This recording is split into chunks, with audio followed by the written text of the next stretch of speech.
I'm Narelle Todd. And I'm Essie Susan Smith. We are the self-publishing author and marketing duo that has sold over 2 million books.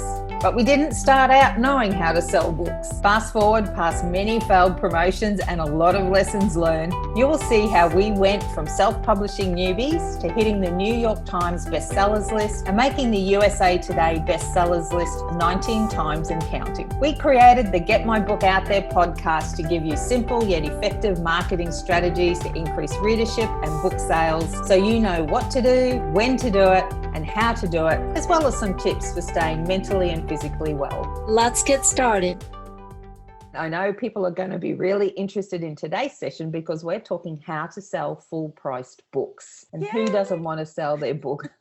Just sell their book, but then also sell it at full price. Actually make a little bit of money so that you can continue writing. Yes, this is your business. So of course you should be making money, not giving your product, which is your book, away. So let's have a look at 3 things that we believe you need to do to sell full price books. Just bear in mind, I guess the caveat before we start everything is that you need to have a good story. Yes. This is all based on the premise that you have written a good book. Let's just keep that one in mind. So first up, we've had a bit of experience, you could say, at selling full price books. So our theory all along, right from the very start, was that if we placed value in Susan's books, then other people would value her books as well. The release has always been at full price. We do discounts, along the way, but never on release, for sure. Most of Susan's books, so what are you in now? Into the 70s, 77 books, something like 75?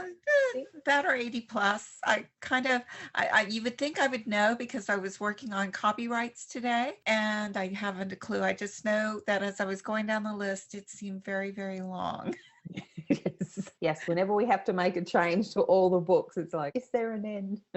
But of course, what that means is that we've got a lot of books that we can test and things out with. So one of those things is pricing strategies. And we've always taken that tack that a full price book is worth it. And so the majority of her books are full price. She has 4 that are free and they're in a different range or different genre, just to give people a feel of the different genres she writes in. But by and large, let's say, the majority of her books are full priced and that's what they sell at. I give, the discounted ones, I do it because I want people to feel comfortable taking an opportunity to read my stories, see my voice, how I write, my writing style, the type of stories I write, and find out if they are what they enjoy. But I also value my stories and I value my time and the amount of work that goes into producing it. A lot of people think, oh, well, it doesn't cost you anything to write a story, but it does. It costs upward, by the time you get done with everything, it can be upward of a couple of thousand to 10,000 or more between, the writing time that it takes and the graphic artist and all of the other. So don't be afraid to price your books at full price and not be ashamed of it. I think that's a big point. Don't feel embarrassed about asking a specific amount for your book because it is worth it. Yes, most definitely. And we're talking book sales here over the 2 million mark. So it's not like we've just sold a few books here and there at full price, a couple of million and growing. So the strategies that we follow do work. One other thing I wanted to mention also is the Pets in Space anthology. So this is a once a year anthology that comes out. It's every year, and it literally is a space science fiction romance, and it features an animal, some kind of animal in a leading role along with the hero heroine. When I first got involved with that project, the common theory on how to sell an anthology is you price it at 99 cents, then you try and get as many people as you can to buy it, and that way you make some money from it. And majority of people in an anthology do not make any money from it. But one of the main purposes is to make the USA Today bestsellers list. What I said to the organisers was, let's price it at full price of a novel. So it was $3.99 and then $4.99. And just with the same things that we're going to show you today or talk about today, they're the same strategies we use for that anthology at a full price. All the authors made money. And for many, that was probably more money from that anthology than they actually were making from their own book. Yes. And we made the USA Today 3 times from that. And So what was fantastic was we also made a lot of money for the charity that we wrote for. Yes. And that was our main focus for the anthology, was we wanted to make money for the charity. And you can't do that at 99 cents. When I was first approached to ask if I would write in it, it was like, yes, but only if we price it at a full price book, because they were getting more than a full price book. They were getting basically the equivalent of 2 to 3 books altogether. So it was a great value, even at the full price that we asked, which at the very beginning was $3.99 and actually went up to $5.99. And the stories were definitely that type of quality that they deserve to be sold at that price. Yes. And I remember people saying at the start, that's not, it's not going to work. You're not going to do it. Yeah. It's always good to sell and make money, definitely, because then you can reinvest it back in your business or pay yourself. For many writers, they're writing for love. So let's write for love and for money, because we can do both. Both things can happen. Okay. So let's look at our 3 ways. And I will say that there's no magic pill for a start. And what I'm going to tell you, many people will go, and they'll walk away because they think that it's too basic, it's not sexy enough, or there's not enough bells and whistles. This works, but you need to be a maintainer. You need to keep doing the strategies and the tactics within these 3 things every day.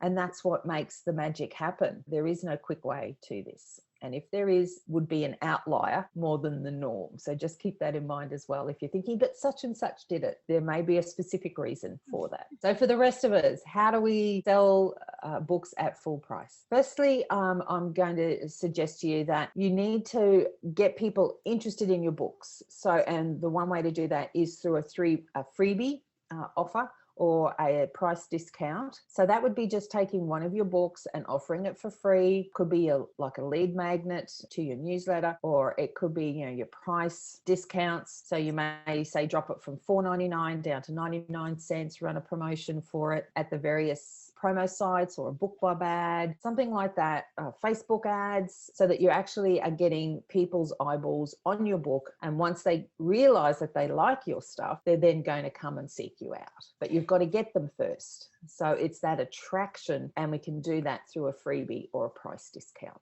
And I know that sounds like, okay, but you just said sell my books at full price, and now you're saying do a freebie or a discount. Well, this works with, if you've got several books, you want to have more than one book. Tell us what we do if you've only got one book. And then, for what you said works for someone, especially like me, who has, 80 plus books. It's nothing to put one for free or 4 for free and then maybe discount a couple of others. But if you've only got, 1, 2, 3 books, tell us, how maybe we should handle that. So it's the same strategy again. And when I say that offer a freebie and stuff, I'm just saying this is just quick discount stuff. It's maybe for a week that you would do this. So it's a special promo. You're not putting your book for free. You're not releasing your book at 99 cents or free. I don't believe in those kind of strategies. All you're actually doing is attracting people who want free stuff or 99 cent stuff. Point 1 with the freebie or the price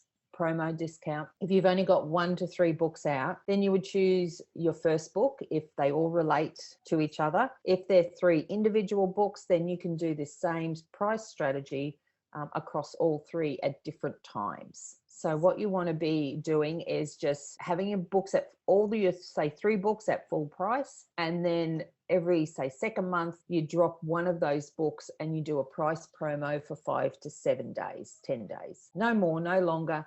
And you just do it every now and then, or, every second month, a different book. And because you still need to get people's eyes on your books. And the best way to do that is to get involved in price discount things, get involved in things like book funnel promotions with other authors where you giving your book away. But once again, it's a limited time frame that you're doing that. This is not a strategy where you have the book for free forever. That's a completely different tactic. Excellent. Let's move on to that tip number 2 that you were talking about. So with tip number 2, you've got some eyeballs on your books and now you want to get them onto your mailing list. So another way to use a freebie, so for those of you who have multiple books, would be to add a lead magnet or a freebie, different words, but you're basically giving a book or something away for free in exchange for someone's email address. What we're wanting to do is get readers off social media, off the different channels, onto your email list, because then you've got direct communication with them. You're not reliant on someone else. As we found here in Australia, when Facebook cut Australia off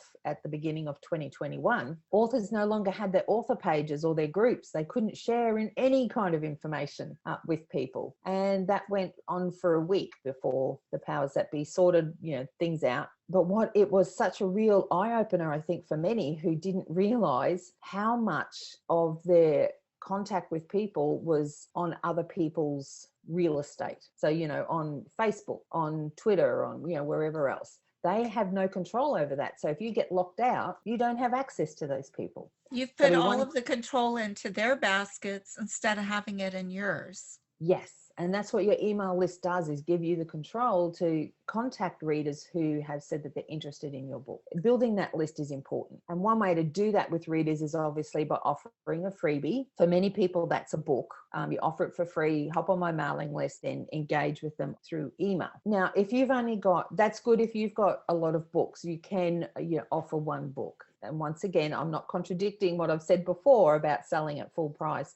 I'm saying this is a freebie offer. It's just one that you're offering for free. And that's really to get people onto your email list so that you can engage with them to buy your full priced books. For those of you who only have 1 to 3 books out, you may consider, instead of, say, offering a complete free book, you may offer and write specially something for your newsletter. Say 5,000 words is a good size. So it could be a story that relates to your existing books. If there are 3 standalone books, then it could be a story that reflects and shows your style so that people know what to expect when they go to buy your other books. You want to offer them something, though, that they're going to say, yes, that's good. I like that. I'm going to give my email address to you. So a freebie offer in that context is a good thing to build your email list. And then, of course, you want to email them. So there's no sense building your email list if you then just leave them in email, la la land, and you don't contact them. And we've talked on previous podcast about email list and the content that you can put in and like your newsletters that you send out to them. Yes. You want to engage with them. So you need to email them. So don't just get people onto your list, do that part. There's also the part that comes after that. And these are some of the reasons why authors are reluctant to do these 3 steps, because they don't think that they work, because it's almost like they'll take some steps towards doing it, but then they'll stop. So they don't actually complete the full step. And it's actually by doing the full step, and you just do that over and over again, that's what actually makes the magic happen. So don't be one of those people where you kind of, take 1 or 2 steps and then pull back. You want to go all the way and then just rinse and repeat. Yes, that you have to follow through. Yes. And the follow through can be the hard part. If you're not a maintainer, so for many of you who may be creative, more creative than you are the maintainer, you may want to look at getting some help with the maintaining part. So tip number 3 is then we need to engage with our readers in between releases. So you've now gotten eyeballs onto your books. You've now gotten them onto your email list. So now you need to engage with them. And this is where we use social media for that, consistent newsletters for that. So this is where you get to show a little bit of your personality. You get to talk about your characters. All the sorts of engagement strategies and relationship building strategies is what you're going to be doing in between your releases, so that you stay top of mind with people. I think that's one of the things that I've been very strong with. There's so many different things that I enjoy doing, and I actually incorporate them into my stories. So it's fun to be able to share. I don't look at them as so much as readers as I look at them as my friends. Mm-hmm. And I get excited about sharing the different things that I come across along with them. For me, it's not just all about the books. It's about connecting with them and, sharing my different experiences. And for example, if you're watching this podcast, you'll see in the background, I have a star field. And there's a little galaxy right here by my shoulder. And it's really, really cool. Well, it's one of the ones that my husband takes in his astrophotography, and it pulls in my love for sci-fi. These are different things that I'll share. I'll share pictures of alligators, or just happen to be walking across the road by the house. It's like, hello. Or the one time I shared the family of sandhill cranes that walks through the yard. By keeping in touch with the readers, my friends, I've discovered that they have a lot of those same interests. And it helps between writing to keep that momentum going because you're having that conversation. It's not just, oh, I'm popping up 3 months later saying, here, buy my book. It's, I've been there all along throughout those 3 months or however long it takes me to write the story. And these are the different things that have been happening in my life in between, but I still have this story out. I'm excited to share it with you. And we all know that people who refer products and services that they love, those referrals mean so much more to new people to you than, say running an ad or something like that. So if you can connect with your existing readers, they will go and tell as many people as they can about you because they love the fact that they've connected with you. And it's like if you have a friend or a family member tell you, hey, I got this product, it's really great, and they've tried it out and they've tested it and everything, then you're more likely to go and get it. And so if someone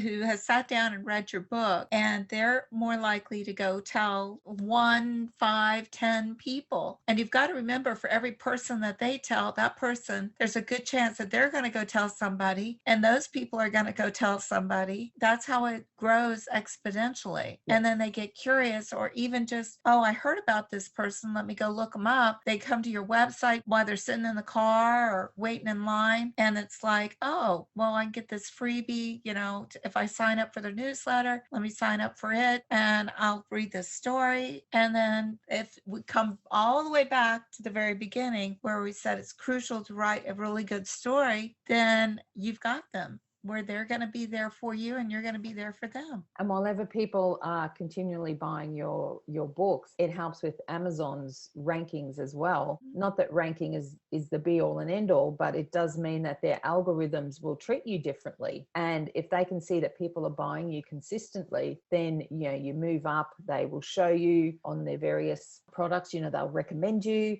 So you get that sort of lift as well. But it all comes down to, the 3 tactics that we spoke about as the foundation part of then some other things you can add on top. But if you're not doing these 3 things underneath, then anything else you do will really just be one-off thing that you have to keep doing all the time, and you won't be able to maintain that. It's impossible to continue. And it's so important, again, to value yourself, to do that, price your books at what they're worth, and don't be ashamed to sell them at that price. People will buy, if they really want that product, they'll pay the price to do it. If I really want an author's book, I don't mind paying the price for it. I understand exactly how much time and effort and investment they have in this. And if I want them to keep producing these type of stories, I need to be there to help support them. And it's not like you're not getting something back in return. One of the biggest things when I watch a movie, for me, it's that enjoyment, that time spent with my husband, the time that I'm able to just actually shut down for a little while, focus on somebody else's creativity and thoroughly enjoy it. When I see an actor or an actress or a singer that I really enjoy their music or their acting ability, it brings me a lot of pleasure, and that pleasure is worth something to me. And the cool thing about it is, when you purchase this book, you do get to enjoy it over and over and over. You don't have to just